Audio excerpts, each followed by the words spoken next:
PV నరసింహారావుకు KCR ఎందుకు నివాళులు అర్పించలేదని BJP రాష్ట్ర చీఫ్ బండి సంజయ్ ప్రశ్నించారు.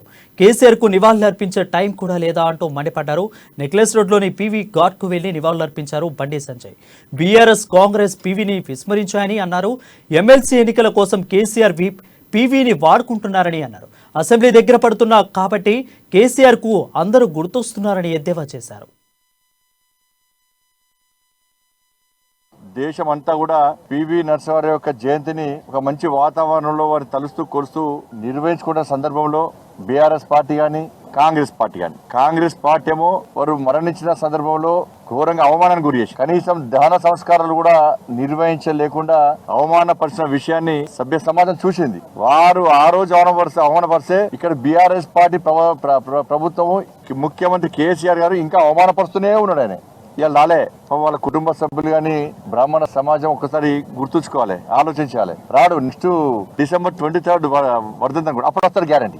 నెక్స్ట్ ఎలక్షన్స్ కదా, అప్పుడు గ్యారెంటీ వస్తాడు. మీరు వద్దనే వస్తారు. అంబేద్కర్ గారి యొక్క స్టాచ్యూను నువ్వు ప్రారంభించావా? నువ్వు ప్రారంభించకుంటే ఫస్ట్ 6 months లో మేము ప్రారంభిస్తామన్నాం. స్టార్ట్ చేసిండా లేదా? అమరవీరులను తలుచుకుంటలేవు. తెలంగాణ అమరుల జోహాలను కనీసం వాళ్ళు స్మరించుకుంటలేవు. ఈ అమరుల స్టాచ్యూ మేము స్టార్ట్ చేస్తామని పోయి స్టార్ట్ చేసిండా లేదా? ఇవాళ భారతీయ జనతా పార్టీ ప్రశ్నిస్తేనే ముఖ్యమంత్రి స్పందిస్తుండు. ఇవాళ పివి నరసింహారావు అప్పుడు అంబేద్కర్ విగ్రహం పెట్టనే అబ్బా కథ ఈ అంబేద్కర్ గారు